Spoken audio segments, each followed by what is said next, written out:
சொல்ல மாட்டாங்க. அது நாம அங்க போய் பொண்ணு கேக்குறதா? நேத்து தான் நான் அந்த வீட்டு வாசல்ல நின்னு பயங்கரமா சத்தம் போட்டு சாபம் எல்லாம் விட்டுட்டு வந்திருக்கேன். இனி நான் எந்த முகத்தை வச்சுக்கிட்டு அங்க வருவேன்? அதெல்லாம் நீங்க எதுவும் நினைக்காதீங்க சித்தி. அவங்க தப்பு பண்ணாங்க, அதனால நீங்க போய் கேள்வி கேட்டீங்க. உண்மையை சொல்லணும்னா இப்ப அவங்க குற்ற உணர்ச்சியில இருப்பாங்க. இருக்கு.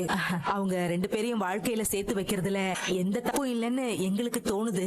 இப்படியும் உங்க பொண்ணுக்கு ஒரு நல்ல மாப்பிள்ளையா பார்த்து கல்யாணம் பண்ணி கொடுக்கணும்னு நினைப்பீங்க. அதையே எங்க வீட்டுக்குள்ள ஆனந்துக்கு கட்டி கொடுக்க கூடாதுங்கிறதா எங்களோட கோரிக்கை.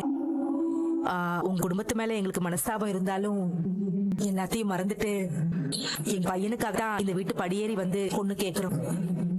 இனிமே நீங்க தான் உங்க முடிவை சொல்லணும்.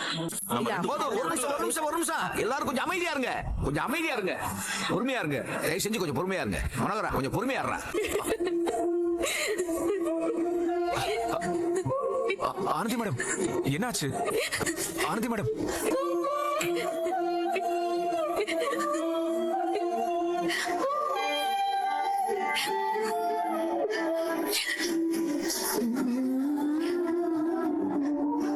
குமரன் சார், உங்ககிட்ட ஒண்ணு சொல்லணும் சார். சொல்லுங்க ஆனந்தி மேடம், எதுவா இருந்தாலும் சொல்லுங்க.